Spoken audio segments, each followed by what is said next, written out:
Hey, you there. Thank you for watching, and welcome to Forged Lines Forever. Today, I have a 4v4 ladder match here on the map Adaptive Terminus of Hope. So let's go ahead and introduce our teams and our players, starting off with blue team in the northwest, also known as team number 1, ending with red team, also known as team 2. Starting off with Team 1's Western player, working our way eastward, we have in Tropical Ocean Blue, it is Rayla as an Aeon. And they are a 1759 rated player. To their north, we have in Amethyst Purple L to the Aeon.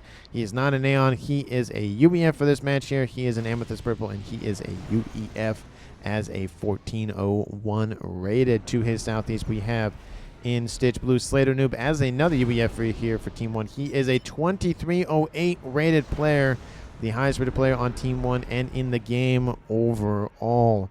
And last but not least, they're in the east in Royal Blue is Cyron. He is a Cybran, and he is a 1259 rating. So for Team 1 side of the map, they have 2 UEF, 1 Cybran, and 1 Aeon, which means Team 1 lacks Seraphim technology. Starting off with Team 2's Eastern player, working away westward, we have in Light Oak Tan, Control K as a Cybran. He is a 1921 rating. To his south, the rearguard air slide here for Team 2 is the color orange player of the Alpha. He is another Cybran, and he is a 1477 rating. To his northwest, we have in Ruby Red, Blast Shield, the highest rated player on Team 2 at 2151 rating as a Seraphim. And again, he is in Ruby Red. He's also the one and only Seraphim of the game. And last but not least, there on the western side of things in Chevy Crimson is Unique as a UEF, and he is 1244 rated.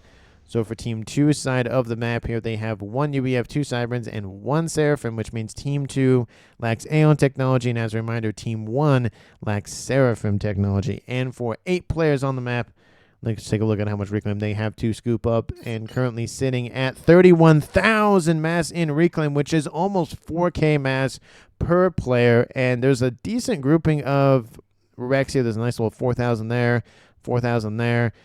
A nice little 800s, kind of 700s kind of dotted around the middle of the map here, but there's also mass kind of on the edges as well. There are a couple of mexes in the water, not too many, but in terms of the main land mexes, there's a Trimex position here and a Twin Mex position over here for Control K to grab.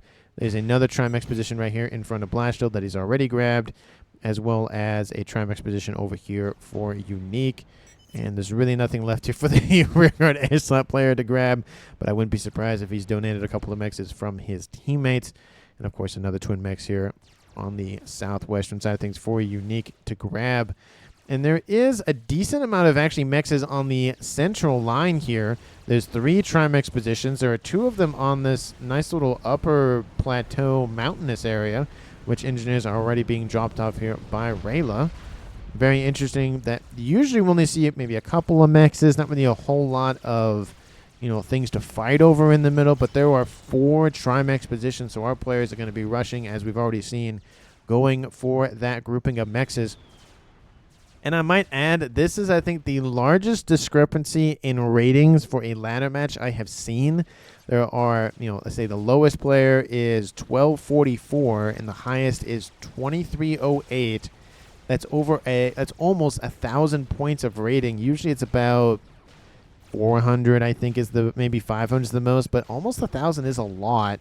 And the average, 99%, this is a ladder match. The ratings are averages off by 16 points for Team 2 on average. So, I mean, it's really, really close considering the discrepancy in players, but we will have to, of course, watch Blast Shield and Slater Noob being the highest rated players 1 and 2. Cyron going for an early gun upgrade over here to the east to assist the pushing against Control K on this eastern side. Here we have a couple of interceptors and bombers over here for blue team, kind of just trying to secure that plateau. Looks like transport is outbound from Slater to do so, and Unique grabbing the western edge as well. So it looks like so far, Team 2 strategy is the western and eastern edge, and Team 1 strategy is getting transports to grab the central sets of mexes.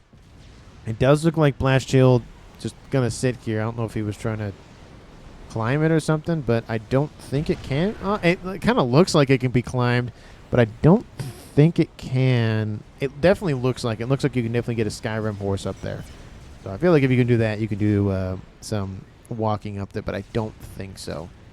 We do see that it's going to be a 1v1 in the east here between Cyron and Control K, who already has that gun, which will heavily favor him in that engagement. In the west here, we haven't seen anything of movement from Rayla, just sitting in their main base, kind of hanging out, but it's so far a 1v0 on the western side of things, and there are some dipping of the toes into the pond in the south, and a little bit in the north here, so we are going to have some naval engagements. I don't think they'll be as important as the land engagements will be, but at least we'll have some sort of naval action, which I obviously love to see because I am a fan of the Navy. We do see Control K going for his gun upgrade, but he's already being bombarded by Cyron. He's trying to send his units out to force him back, give himself a little bit more time to get that gun upgrade online, which is working. It's at least 75% now. We do see that still there's no movement from Rayla. Now we see some movement from L to the Aeon, moving into the middle to assist his teammate of Slato. It's so far a 1v1, but it's soon going to be a 2v1 in favor of Team 1. And Team 2's regular slot player of Alpha still holding in his base. But we see that his teammate of Blastshield's actually gone for air as well. So we possibly might see a dual air player, which it looks like it is emerging here for Team 2. And Team 1, we only see the one air player as of now. Control K with his gun upgrade starting to force back Cyron. Cyron in the yellow. And so far, Control K as well. Nice little back and forth here in the east. Gun upgrade has been started for Blast Shield in the middle. Slato and El Tilion have not gone for that. Gun upgrade has been started for Unique in the west. We do see a nice little sub is outbound from him as well, going after a couple of early mexes, at least in the water side of things. We do see that a couple of raiding units outbound from Control K on the eastern side of things, going after this Cyber facility that has been defended quite nicely. Stealth has been started for Control K in the east. Team 1 not really focusing upgrades. I mean, given the fact one player isn't on the front line for Team 1 and Team 2, but all of the players on the front line for Team 2 have at least started or have now finished an upgrade. We do see there's probably going to be some T2 artillery up here on this upper plateau position. I wouldn't be surprised. It would be a good thing to do. It's kind of really hard to get to fight against, for Team 2 to fight against, because it's just up on that upper plateau.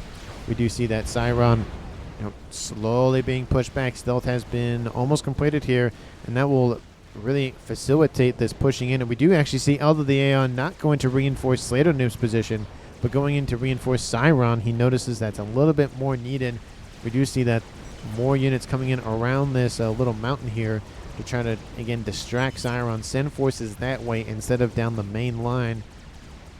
We do see that gun done for Blast Shield. He's starting T2, so he's going to be a defensive play. He's actually started to funnel in his opponent's units by kind of having this formation. I know they do this for arrows, for walls. It's actually the other way around. It's easier to shoot out in a lot of directions than it is to shoot in, essentially. Makes it very difficult. We do see that Elder Aeon just kind of hanging out. Probably should go for gun. We do see that Rayla has started gun for range. Finished that, starting speed for the upgrade. That's done. Now going for maybe advanced range. Shield. One of the two. Those would be the other two upgrades that most players go for with that configuration for the comm.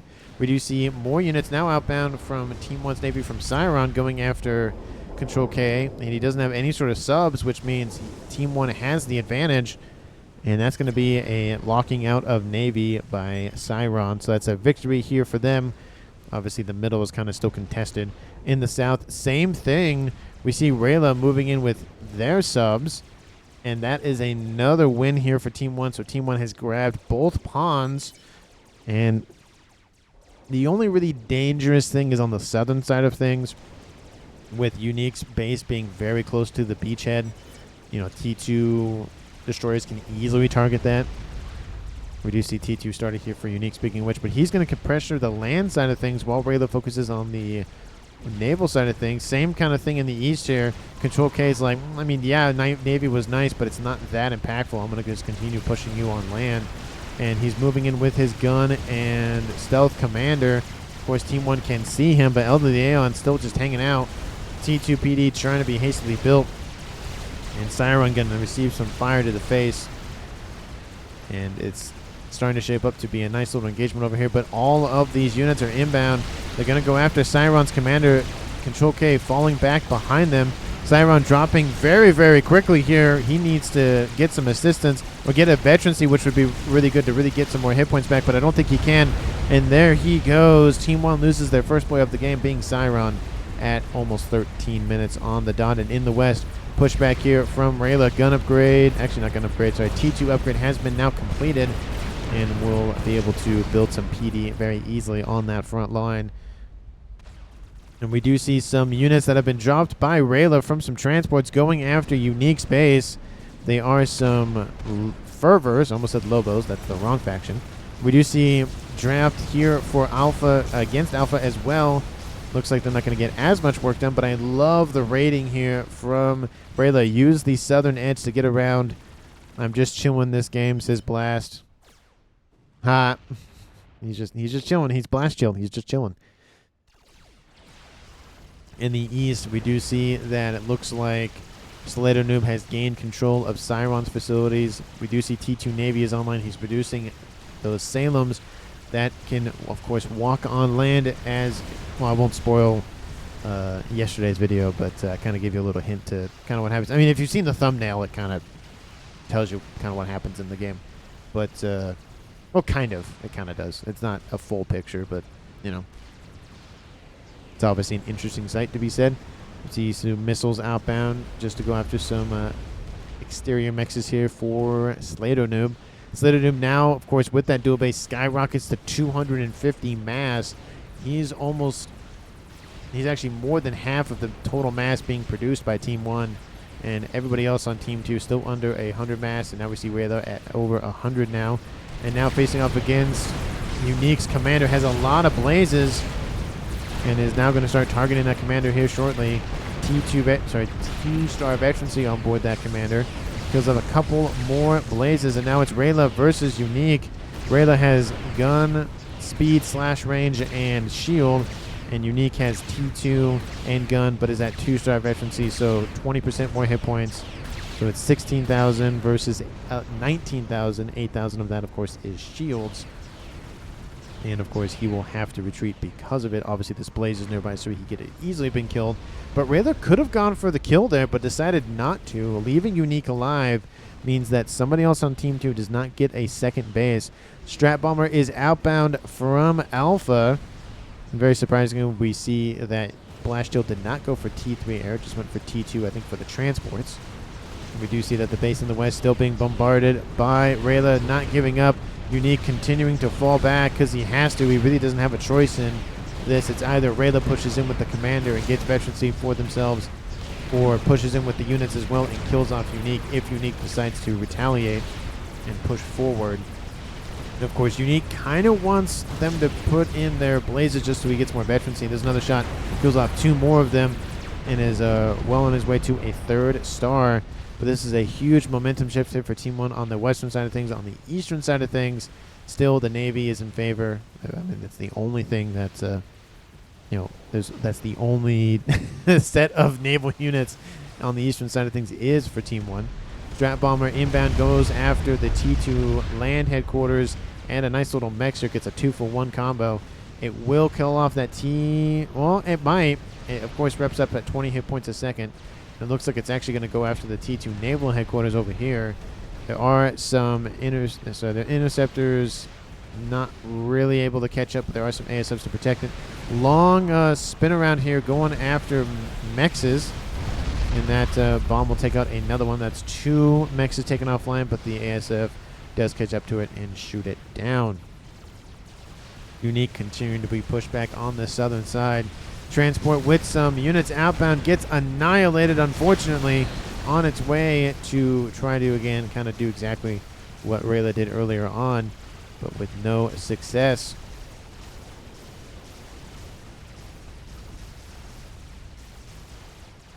And the southern side of things, lots of subs, going to prevent any sort of naval units from being built, and of course will counter any sort of units underneath the surface. But the UEF tech does not go underneath the surface like the Sirens do. They are hover tech units, the Riptides. We do see that Rayla continuing to pressure. It's now slow now. They want to push too far forward and get sniped by Team 2. Just enough to deny some mexes and call it good there. We see that there is one Salem starting to emerge onto land.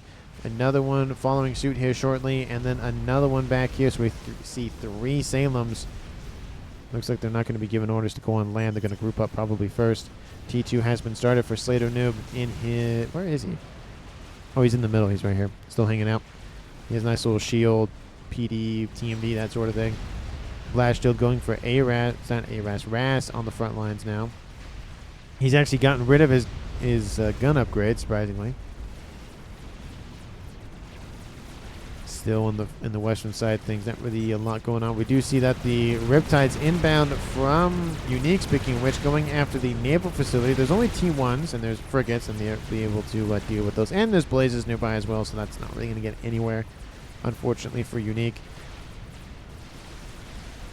Still not really a whole lot of momentum in Team 2's direction so far. The eastern side, not necessarily collapsing, but with the 2 Salems now walking on land, it's not really going to help the scenario, and it will kind of make Control K think about what he's doing. He's actually getting on a transport.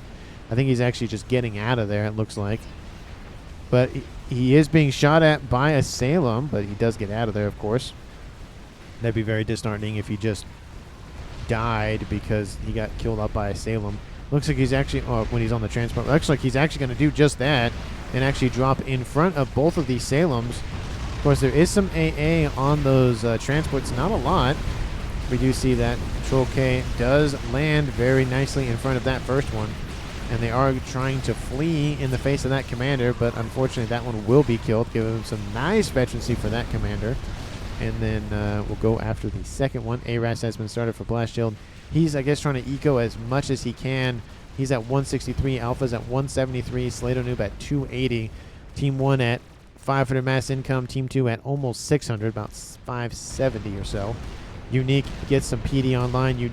Rayla trying to dodge some of the shots and is doing a decent job, but there are some T3 units inbound. Unique is staring down the barrel of a decently sized gun.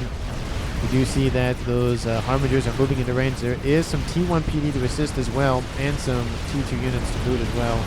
But all the units moving in on the northern side of things. Unique fires another bit of overcharge skill off another unit. He really wants to go after those Harbingers, though, so he can deal with the more damaging units. He is going to get some veterancies at 3 stars now. Another overcharge kills off that Harbinger, and a nice little blaze as well to boot. This Harbinger is almost dead. One more shot. There it goes. That Harbinger is down. He's almost at 4 stars now. ASF over top will protect the commander at least for a little bit. Rayla kills off all the defenses, but continuing to not completely commit to the push just because they don't want to get sniped. There are some gunships inbound, and that might actually be able to get the snipe here. There is a couple of flak cannons nearby, a couple being, looks like 1. Unique is going to press the advantage. The advantage being just sending in the comm. Will the gunships get there in time? I think so. Where are the ASFs for Team 1? We do see that El de Leon does have some ASF and air player, says Rayla. And those gunships do fall back. And again, Rayla still being very just slowly pushing in, not really overstretching, calls in for support when they need it. And of course the interceptors will come in and kind of distract the ASFs, and the ASFs go, oh yeah, there's ASFs here. So the first kind of major air fight does happen. Looks like it will favor the Alpha, I think. It's kind of hard to tell because there's not really a lot of focus on the ASF, at least there was, and then things got distracted. More ASFs being pulled in here from L to the Aeon. More Salems coming in, and the eastern side has collapsed for Control K. He has a transport with some Medusa on board, but I don't think he's going to go anywhere with that, unfortunately, because he hasn't moved it yet. And that is not looking good here for Team 2 on this eastern side. Whalers moving in, going after all of these units here. Unique is going to pressure with his commander, but the ASF fight doesn't really go in either player's favor, and that gunship is killed off. There's no more gunships here for Team 2. So that threat from the air, at least in terms of the ground situation, is fine. Rayla at 13,000 hit points and 2,500 in shields. Unique sitting at almost 20,000. So combined, more hit points here for Unique. Gets a rank in veterancy, though, from that. So now at 14,000. There are some Titans, and there's a Percy that's going to really eat through Rayla's hit points. Rayla targets that Percy deliberately because you don't want to deal with that. Overcharge. Unique might go for the kill, but there are some blazes. It's opened up the can of worms here. Unique has to fall back. Another Percy inbound. Needs to target the Harbingers first. Overcharge kills off 2 Harbingers. Nice grab there. Is almost at 5-star veterancy. There's a nice little Harbinger that's almost killed off. There it is. A couple of Percys are not enough to stand up to that firepower. Is able to kill off another Harbinger. Does get to 5-star veterancy, but has now lost that position. And on the eastern side of things, Control K trying to stave off Disaster. We do see that there are Titans inbound for that. Commander Titan focusing on the bricks that are being produced here now by Control K. And there's now Othams and other T1 units moving in to intercept for Blast Shield. This is not going well here for Team 2 on the eastern or western fronts. The middle's kind of just there, just exists.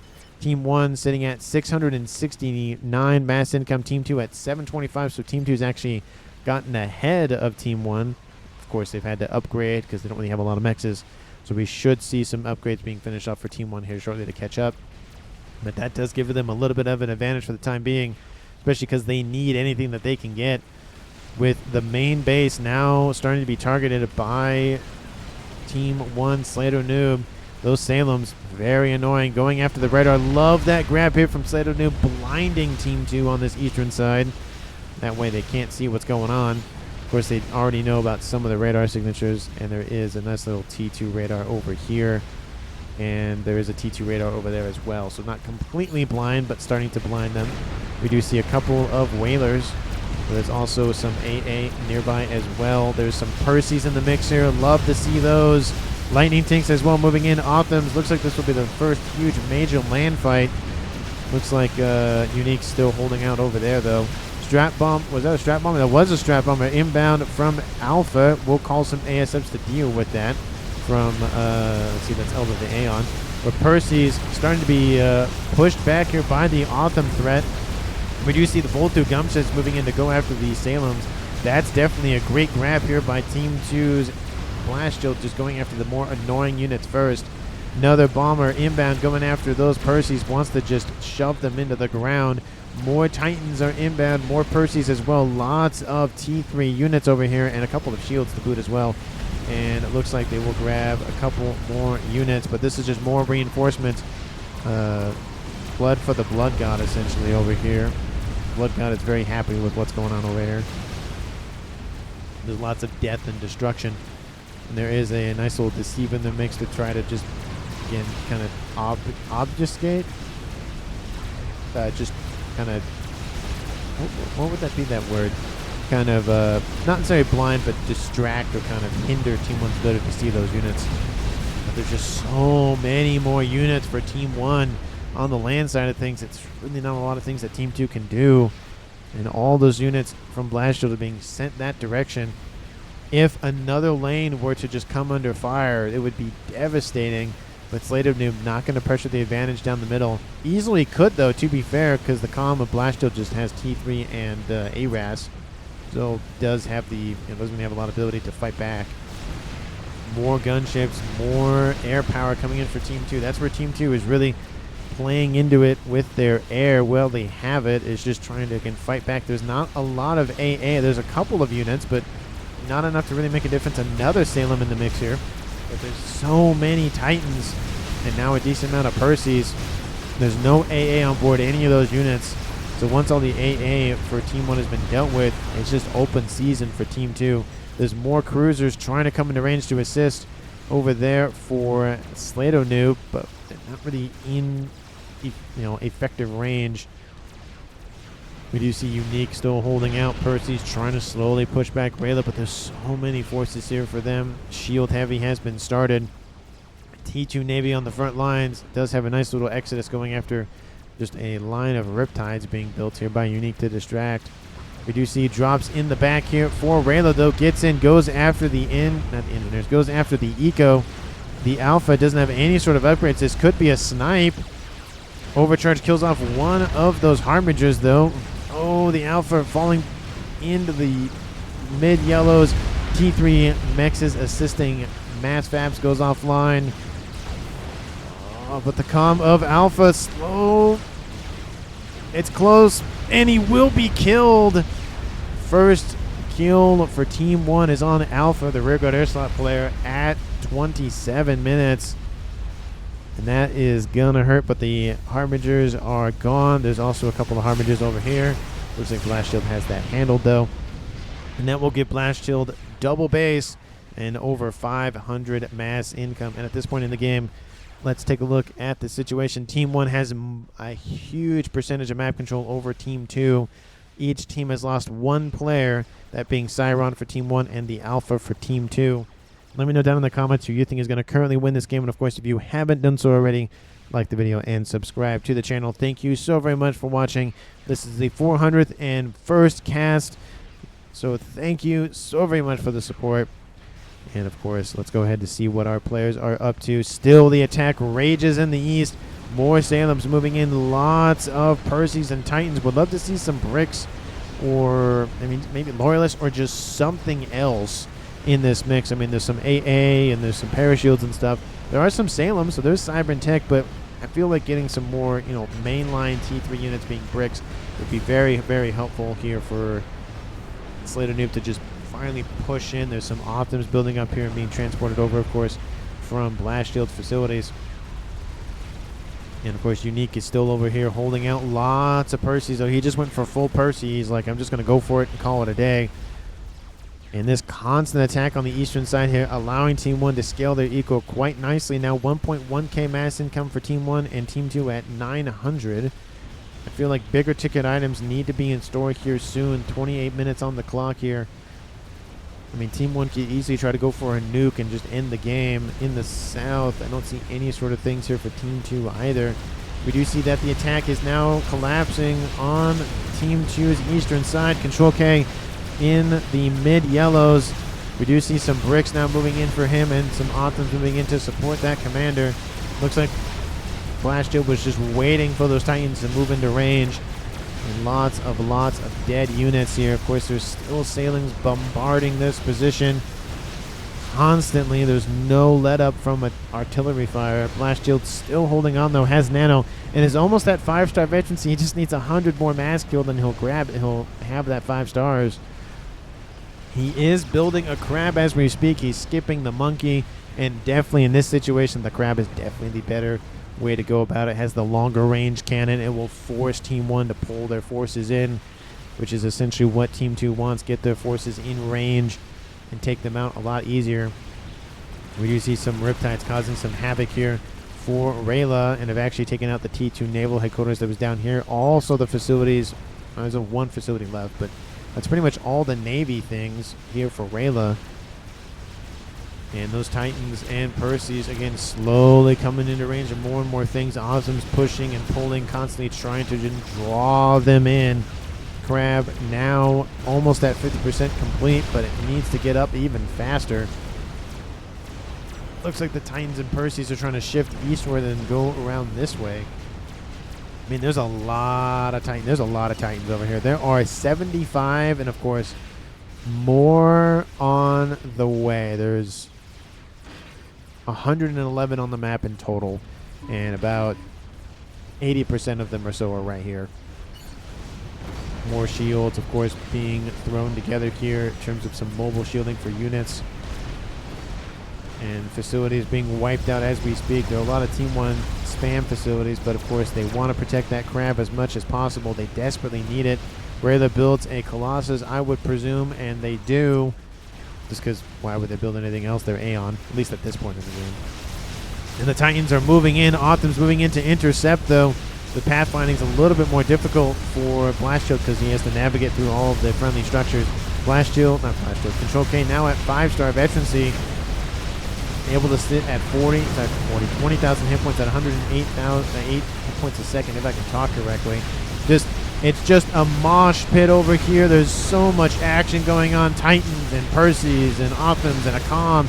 Looks like the comm is kind of being focused down, but not really. Control K needs to be careful, though. He's dropping very quickly, and he's going to die here. There he goes. Team 2 loses another commander. The explosion kills off some units. I think that's really what he was going for. And Blast Shield has built an experimental. We have some Janus going over the top here, just kind of opening some doors, going after some P-gens. Of course, the crab is being built as we speak. Engineers on fire. And now it's going to be Blast Shield on the entire eastern side here with Unique on the west. We do see a chicken has been built. Of course, now he has even more eco to funnel into a crab. Team 1 skyrocketing their eco now at 1.3k, 1.4k versus not even 1,000 mass yet. Rayla launching an assault down the main line. Unique still holding strong, though. Doesn't have a lot of PD. Does have some artilleries. Been built by Blast Shield to assist. Of course, there's some Percys and, of course, the commander himself. And that Colossus making its way along the map here. I don't see any experimentals as of yet. Where Slater Nuke just pumping out those Titans. Looks like he is producing a crab, though. We're starting to shift into that department for this game. Air grid being expanded upon, of course, by the air players, because why would it not be? And now it's just going to come down to, can Blast Shield manage everything? It's a deficit here for Team 2 in terms of commanders. It's 3v2 in favor of Team 1. More and more Salems over here to the east. We do see, of course, Chicken over here going after all of those Titans that were foolish enough to come into range of said Chicken. Blast Shield does finish the crab. Falcon has been named, of course, because it's a 5-star ASF. There's another Falcon. You don't see that every day. That is is there a couple of 5 stars, I guess?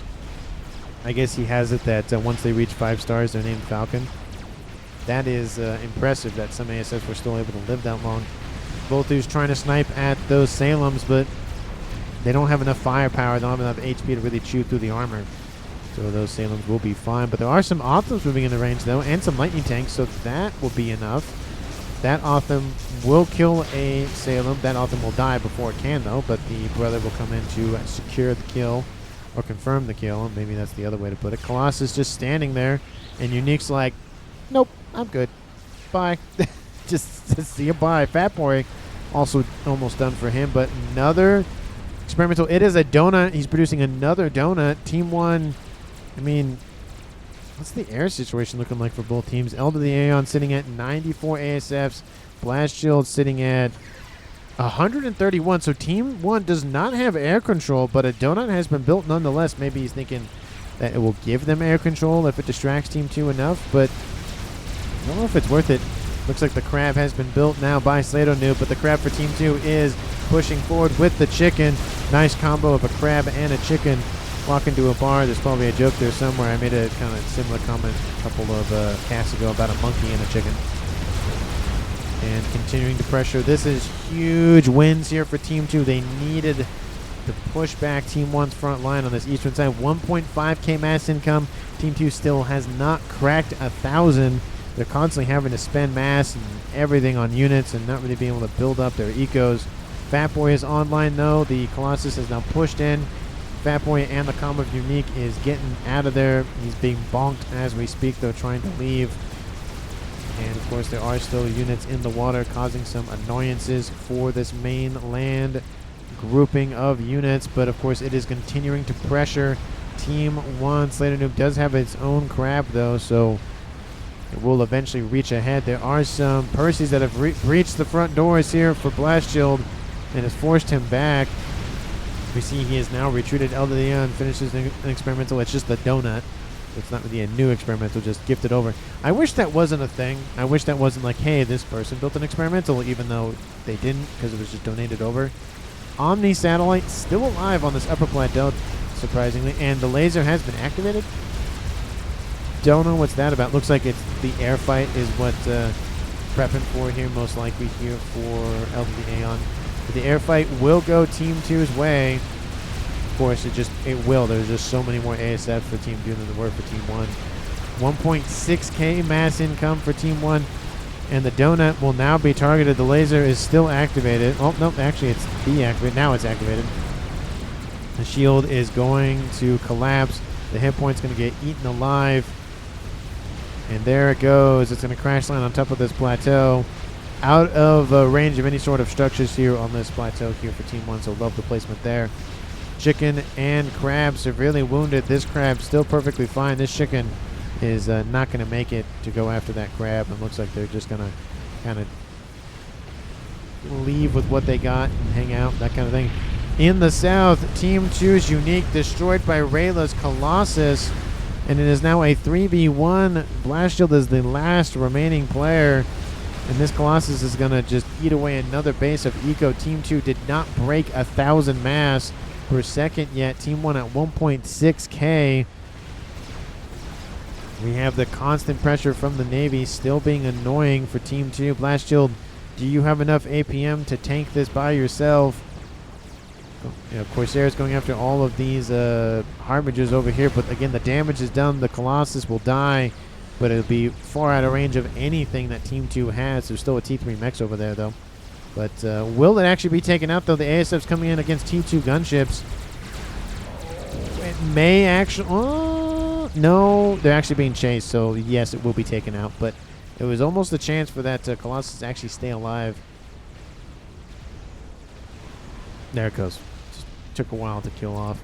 But this is huge for Team 1. 1.7k versus 750. That is 1,000 mass more for Team 1 versus Team 2. And this is getting devastating here for Team 2. They're really just suffering this game.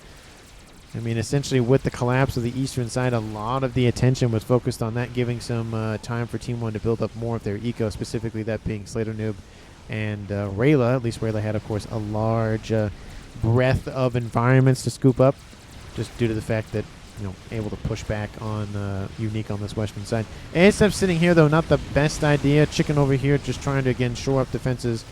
Alwasaw Bomber almost done. That might be enough to at least get some sort of momentum building here for Team 2. But, again, 1,000 mass more.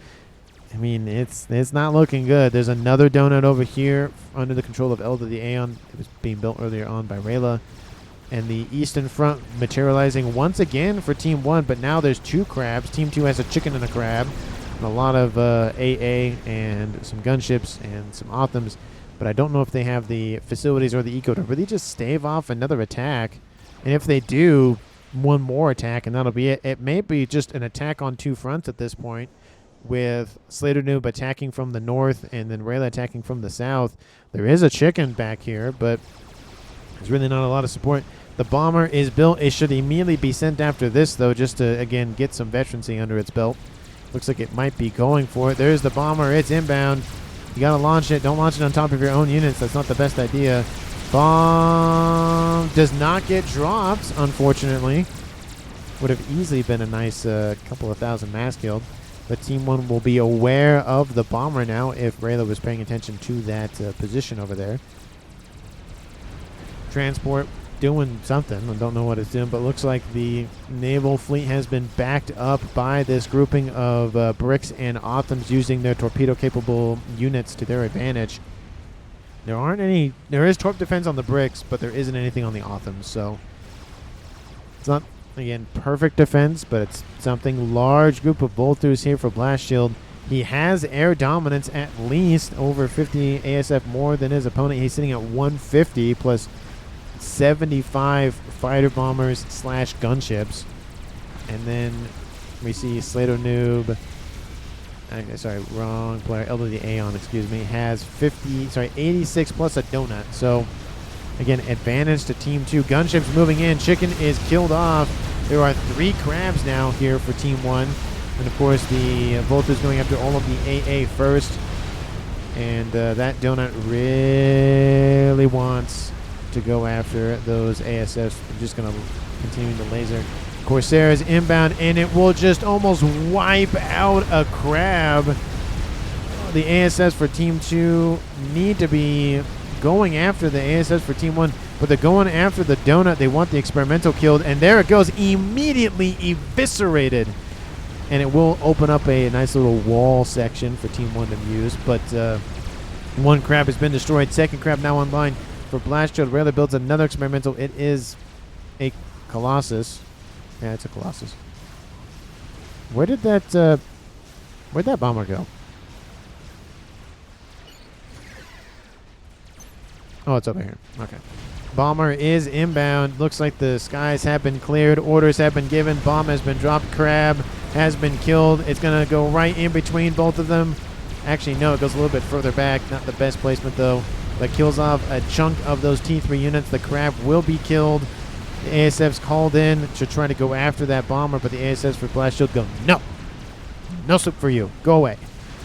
You're not getting that bomber, and that bomber will get another pass quite nicely. Crab gonna walk forward and kill off this Crab, but I don't know why it's gonna walk forward. Not gonna be worth it. The bomber needs to be used as much as possible. It's actually gonna go after this group of units, I think. Will it drop? No, it could go after this radar system up here. That'd be a great thing to take out. Team 1's getting a lot of intelligence from that, specifically, of course, the Omni. That's just, I mean, this map is a little bit bigger than you think it is. It doesn't feel like a 20 by 20, but it is a 20 by 20. It's one of those weird things where it's kind of not, I mean, it is common to have 20 by 20, named maps, but usually when we have map gens, it's like, 15 or 16 or whatever. Attack in the south, and this might be the straw that breaks the camel's back, though, because Blast Shield is able to fend off one front, but two fronts, there's no support down here. And this might be the beginning of the end here for Team 2. Valiant effort, though, of course, sticking it in. They're sticking with it till the end. We have some Harbingers scooping up that donut wreck because they don't want Team 2 to grab it. I don't blame them. That's a lot of mass to just leave there. There are 2 crabs moving in to intercept. Actually, 3 crabs moving in to intercept that chicken. Still no nukes. Still no big ticket items. There is a satellite, though. That's only one of them, though. It's not like a game ender's worth of satellites. It's just one. I'm assuming mass assassination is on the cards here for Slater Noob, just to, again, really just put Blast Shield in the forever box. We do see that the chicken tries to get close to the crab, but I think it gets close enough to laser it, I think. There it goes. Goes after a couple Percies. Does get the crab, but the Einstrom moves right out of range, though, and the crabs do fall back. Southern side, like I said, is collapsing. Bomber is inbound. That's a nice grouping of units. And that was, I should say, a nice grouping of units. Will drop very easily on top of all those shields. The unit's actually going to walk into it. And they're almost all of them but an Ascendant and a Harbinger survive. Or killed off, I should say. All but those 2 units die, I should say. Because I'm afraid English is hard. English is hard. I can English good, I promise.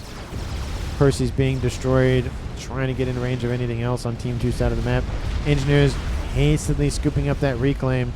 What's the reclaim numbers here? Team 1, considering how much mass they have been producing in terms of income and being just shoved in the units and thrown on the front lines, both teams reclaiming roughly the same amount. I think it will start favoring Team 2 ever so slightly, but still, I mean, Team 2 still has not cracked 1,000 mass, and that is, I was going to say, that is not the right number of...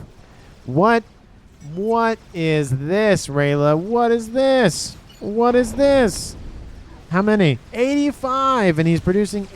Why not? Just, that is so many interceptors. Why? Just produce T1 bombers. Literally cheating, says Blast Shield. Satellite is literally cheating. Yep. Yep. That's how some people feel about the satellites. They are literally cheating.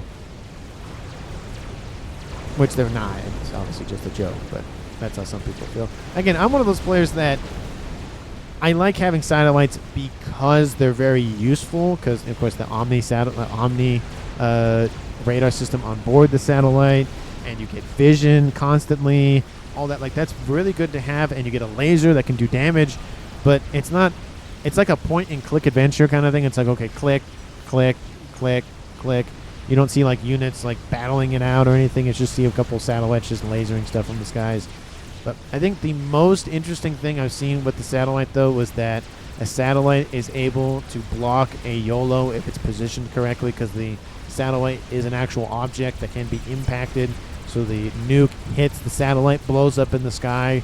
That was a really weird That was a really weird game. It was fun, though. It was really fun to cast, but it was just like weird. It's like, huh. Didn't know I could do that. And then it probably either was, I don't know if it's been fixed or not that that's a thing, but I think it's just one of those funny things. And Bomber is inbound now to the northern front, but the western front's going to suffer a loss of the Bomber. Loss just not being there. It is going to get some nice veterancy, though. There it goes. It's going to land a little bit further to the east than I would have liked. On top of the Crab would have been best. Kills out a couple of the units. Crab has been destroyed. ACU says Siron, so Team 1 knows where Blast Shield is. And that Colossus and tons of spam is inbound. Trying to just lag everybody's computers at this point. Look at all of that. Look at that nonsense from Rayla. That's so many calculations to do for all those units. There goes a Crab. The Bomber at 1-star veterancy. It's not looking good here for Team 2 on this eastern front or the western front at this point. Just tons of interceptors distracting any sort of AA. Chicken just annihilated by Colossus. Does kill one in the mix, though, but I don't think there's any hope. And teleporting L into the Aeon. Goes after Blast Shield. Almost kills him. I think he's teleporting over. Actually, no. I think that's Slater Nuke teleporting in. He launches a Billy Nuke. Will Team 1's commanders kill off Blast Shield with a Billy Nuke? No, he moves the other way. Why? No, they get him anyways. Oh, that was a great assassination 1-2 combo for Team 1. Oh, that was that was a really good play here by those two commanders. Just like they knew they were going to win the game anyways, because you can see just the everything happening. But just a nice little, hey, let's build some Billy Nukes, teleport in and kill Blast Shield off. And it worked. But that is the game, folks. Team 1 wins the game. 45, almost 46 minutes on the clock. The MVP of the game,